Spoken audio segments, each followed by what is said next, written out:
Hello everyone, my self जय शर्मा। स्वागत है नर्सिंग फाउंडेशन की एक और नई क्लास में, जिसमें आज एक बहुत ही इम्पोर्टेंट टॉपिक के बारे में हम बात कर रहे हैं, that is health assessment. Health assessment करना ही नहीं आया तो उसके अलावा कोई मतलब नहीं है नर्सिंग फाउंडेशन पढ़ने का, कोई मतलब नहीं है नर्सिंग करने का। हेल्थ असेसमेंट बहुत इम्पोर्टेंट टॉपिक है। पर्टिकुलर हर एक पेशेंट में आपको फर्स्ट वाइटल साइन चेक करने के बाद हेल्थ असेसमेंट, फिजिकल एग्जामिनेशन करना ही करना पड़ता है। Let's start our first slide. अब हमारे सामने हेल्थ असेसमेंट में कुछ पर्टिकुलर टर्म्स दे रखी हैं, पर्टिकुलर जो वर्ड्स है वो दे रखे हैं, तो उनके बारे में हम बात करते हैं। सबसे पहले आता है हेल्थ असेसमेंट डायग्नोसिस।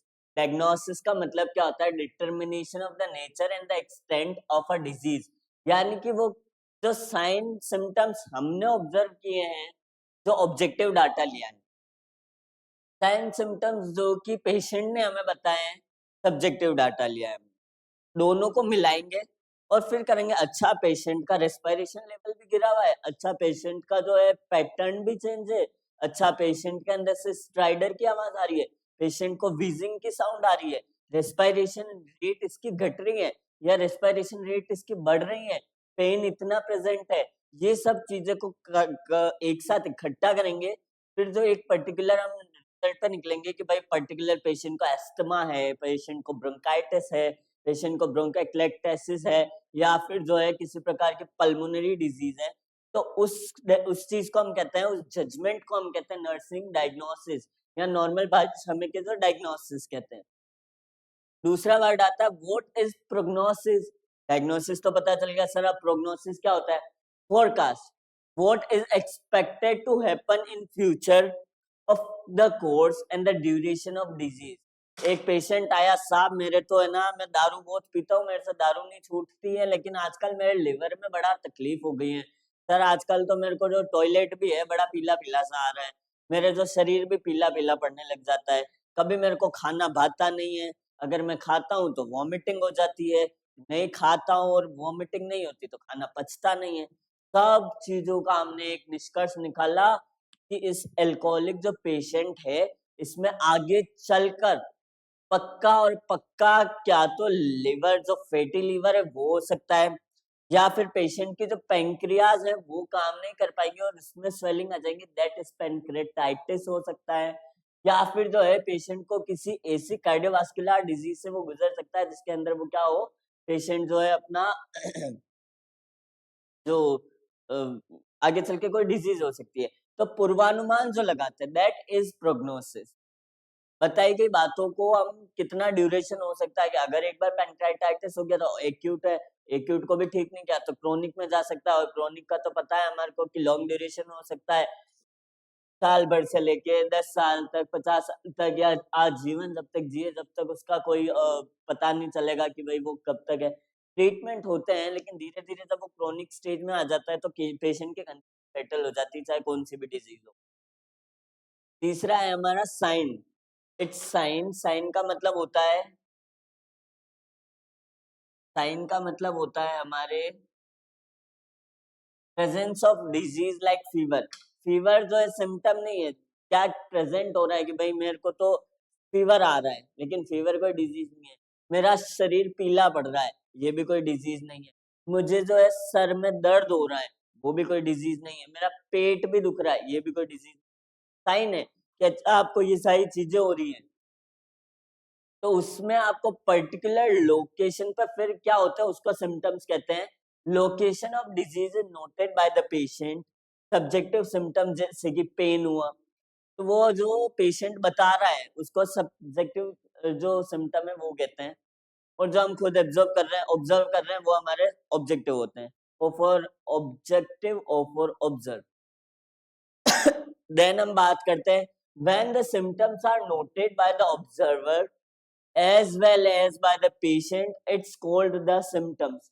यानी कि जो पेशेंट है, when the symptoms are noted by the observer, जो पेशेंट जो नोट करते हैं वो आ जाता है हमारे ऑब्जेक्टिव सिम्टम। जैसे हमारे को पता चल गया अच्छा इसको ये सही कंडीशन है, जॉन्डिस की कंडीशन, पीलिया की कंडीशन हो सकती है। होप आपको ये टर्म्स पता चले होंगे।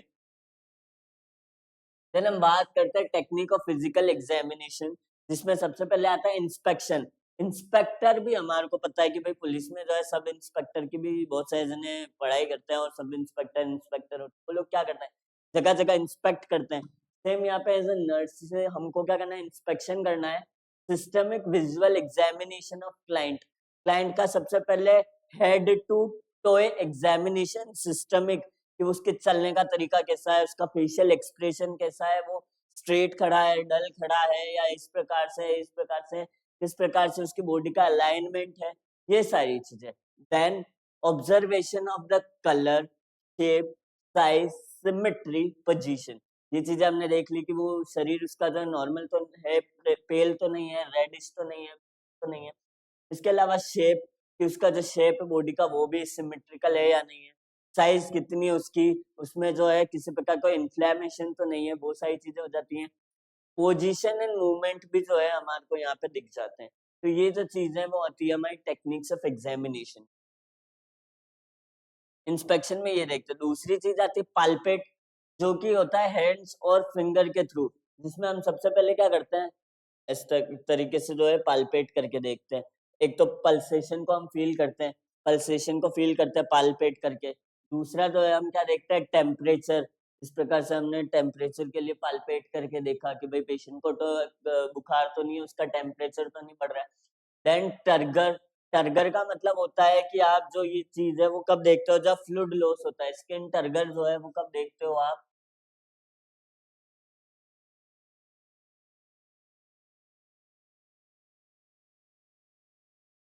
स्किन टर्गर का मतलब क्या हो रहा है कि मेरी ये स्किन है, इसको मैंने ऐसे खींचा, खींचने के बाद वापस से ये कितने सेकंड में बिना किसी देरी के ये वापस से जो है नीचे की साइड चली गई। यानी कि आप जब स्किन को ऐसे पकड़ते हो और वो वापस से जाते हैं, यानी कि मेरा फ्लूइड जो लेवल है वो अच्छा है, मैं हाइड्रेटेड हूँ। और अगर मैं डिहाइड्रेटेड हो जाऊंगा तो ये जो स्किन है वो धीरे धीरे धीरे धीरे धीरे करके नीचे जाएगी। दैट्स आर नोन एज, जिसके अंदर आप हैंड्स और अपनी जो फिंगर से इनका इस्तेमाल करते हो। देन बात आती है मॉइस्चर की, यानी कि नमी वगैरह की, कि भाई कितना नमी है, कितना मॉइस्ट है वो पार्ट, वो सही चीजें जानी जाती है। देन मासेस, कितना मास है, कि भाई पाल्पेबल है, नॉन पाल्पेबल है, कि भाई ये जो आपका जो गांठ वगैरह जो हम चेक करते हैं, मेद वगैरह चेक करते हैं। लास्ट में फ्लूइड के लिए अभी मैंने बता दिया, और पल्सेशन आपको पता ही है, हमने पढ़ लिया है। देन मैं बात करूं, पिंक नर्सिंग क्लासेस जो हैं हमारे लिए 12th पास वाले जो बच्चे हैं उनके लिए एक बहुत अच्छा ऑफर लेके आई है। जीएनएम और एएनएम करके नर्सिंग में अपना करियर आगे बढ़ाने के लिए। एएनएम का कोर्स 2 साल का होता है, जीएनएम का 3 साल का होता है। फीस भी बड़ी किफायती है, इसी फीस आप कहीं पे भी पता करिए नहीं मिलेंगी। With online and offline classes. जो एएनएम की है वो 45,000 रुपीज है, जीएनएम की जो है वो 65,000 rupees per annum per year की जो क्लास है वो ये हमारी। देन मैं बात करूं परक्यूजन की, परक्यूजन के लिए परकर्शन हैमर भी बहुत जरूरी होता है। देन सबसे पहले हम बात कर लेते हैं नॉर्मल क्या होता है perception percussion. Examination by tapping the finger on the body, determining the condition of internal organ by the sound that are produced। किस प्रकार की साउंड प्रोड्यूस होती है, कि सर मेरा तो पेट बहुत गुड़गुड़ कर रहा है, तो मैं क्या करूंगा, पेट के ऊपर ऐसे हाथ फेरूंगा और फिर वो पाल्पेट करूंगा कि अच्छा हाँ पेशेंट का तो सच में ही पेट जो है वो गुड़गुड़ कर रहा है। दैट मीन्स कि वो साउंड अंदर से जो साउंड आएगी उसके थ्रू मैंने उसको टच करके देखा। जिसमें परक्यूशन प्रोड्यूस 5 कैरेक्टरिस्टिक्स। कौन कौन से, जब आप परक्यूशन ऑफ करते हो तो 5 तरह की जो है गुण वाली टोन निकलती है। सबसे पहले होती है जो कि होती है हाइपर रेजोनेंट। रेजोनेंट का मतलब ध्यान रखना, रेजोनेंट का मतलब होता है कि कितना वो गूंजता है, कितनी वो चीज जो है वहां पे गूंज रही है।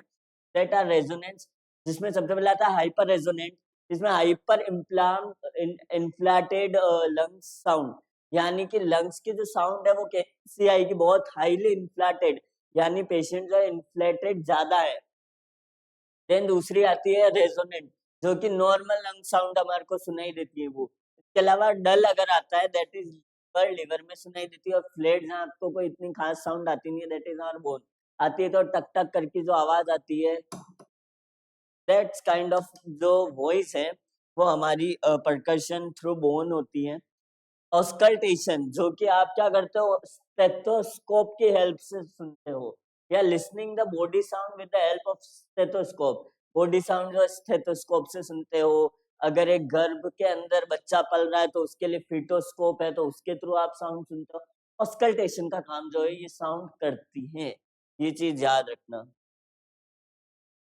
अभी मैंने बात करी थी कि ऑनलाइन बैच भी होता है जिसकी आपको फीस बड़ी किफायती 215 रुपए में एएनएम का और 266 रुपए में जो है 67 रुपए में जो है हमारे जीएनएम का कोर्स मिलता है, और 1 महीने का सब्सक्रिप्शन। 1 महीने के आपको 215 रुपए देने हैं, आपको जीएनएम का जो इनरोलमेंट है वो हो जाएगा आपका। अगर 267 देते हो तो जीएनएम का हो जाएगा, एएनएम का, सॉरी फिर ANM। तो ये चीज आप ध्यान रखना। और अगर आप ऑफलाइन क्लासेस लेने में अनअवेलेबल हो या फिर एबल नहीं हो, देन उस कंडीशन में आपको ऑनलाइन क्लासेस बड़ी फायदेमंद है। देन मैं बात करूँ कि साउंड के जो कैरेक्टरिस्टिक्स हैं वो क्या-क्या आती हैं। तो पिच आती है, सबसे पहले लो या हाई पिच। जो आवाज़ है वो या तो बहुत तीखी होगी या बहुत ही जो है एकदम फटे ढोल या स्पीकर जैसी हो। तो वो पिच जो है वो डिसाइड करता है। दूसरा है लाउडनेस, कितनी लाउड होगी और कितनी सॉफ्ट होगी, वो चीज़ भी डिसाइड करता है। क्वालिटी, कि भाई गर्गलिंग की साउंड आ रही है, स्विशिंग की साउंड आ रही है, मरमर की जो साउंड है वो आ रही है, तो ये कंडीशन यहाँ होती है। देन ड्यूरेशन, कि भाई थोड़े समय के लिए आई, आके चली गई, या आई और थोड़ी देर रुकी फिर चली गई, या लॉन्ग समय के लिए कि जब से आई है, जब से वो ड्यूरेशन उसका बहुत बड़ा हुआ है। तो वो कैरेक्टरिस्टिक जो है साउंड के अंदर आपको पता चलते हैं, और आपको पता होना चाहिए कि पर्टिकुलर जो साउंड है वो किसमें आनी चाहिए। कि जैसे हाइपर रेजोनेंट है तो उसमें हाई पिच आपको सुनाई देगी। लाउड नॉइज जो है वो आपको किसके अंदर सुनाई दे सकती है, किसी पर्टिकुलर पर्सन में फ्लूइड का। तो ये चीजें कब ध्यान रखनी होती है। अगर मान लो मैं आज किसी पेशेंट के अंदर ईटी ट्यूब लगाता हूँ, या मैं पेशेंट के अंदर जो है नेज़ोगैस्ट्रिक ट्यूब लगाता हूँ, देन मुझे ये भी डिसाइड करना है ना कि अगर उसकी जो पीएच है वो ज़्यादा आ रही है, अगर मैं फ्लूइड निकाल के पीएच देखता हूँ वो ज़्यादा आ रही है तो किस वजह से आ रही है, तो वो मुझे पता चल जाएगा कि पेशेंट की बॉडी के अंदर कोई फ्लूइड गया भी है या नहीं गया। देन अगर कोई प्यूरल इन्फ्यूजन हो जाए, थोरैक्स हो जाए, कार्डियक टैम्पोनेट हो जाए, या फिर कोई पर्टिकुलर जो डिजीज होती है उसके अंदर भी आपको जैसे डायस्टोलिक मर्मर, सिस्टोलिक मर्मर की साउंड सुनाई देती है। वो सारी साउंड जो है आपको यहाँ पे देखने को मिलती है, और उसके पर्टिकुलर उसी तरीके से जो है आप पेशेंट की इंटरनल ऑर्गन की कंडीशन को असेस कर सकते हैं। देन मैं बात करूँ मैनिपुलेशन की, तो what is manipulation? Moving from the moving the part of body to note its flexibility. मान लो किसी ने मुझे कहा कि सर मेरे तो यहाँ हाथ के कंधे पे बहुत दर्द हो रहा है, तो अब मैं कहूंगा चलो उठाओ हाथ को, कितना उठा सकते हो? अरे सर नहीं नहीं नहीं, ज्यादा नहीं नहीं। तो उसके थ्रू पता चल जाएगा कि कितना स्टिफनेस जो है, आपके रिजिडिटी जो है आई होगी बॉडी के अंदर। आई होप आपको ये क्लास समझ में आई होगी। इसके अंदर हमने पर्टिकुलरली जो है असेसमेंट पढ़ा है। असेसमेंट का मतलब ही आकलन करना, एनालिसिस करना होता है। Assessment is a very crucial thing.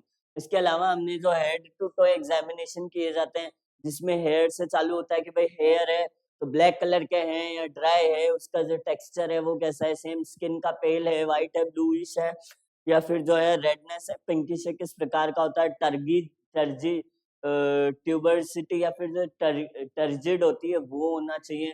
इसके अलावा आपको देखना होता है कि भाई पेशेंट के जो हैंड्स लिम्स है वो काम अच्छे से कर रहे हैं, अपर एक्सट्रीमिटी, लोअर जो लिम्स है वो अच्छे से काम कर रहे हैं, जो हमारे राइट और लेफ्ट लेग है। इसके अलावा जो स्टमक है उसके अंदर भी जो हमारे लंग्स आ जाते हैं, फिर स्टमक हुआ। इसके अलावा अगर हम डाइजेस्टिव सिस्टम में बात करें तो स्टमक, इंटेस्टाइन, पैनक्रियाज, लीवर वगैरह की।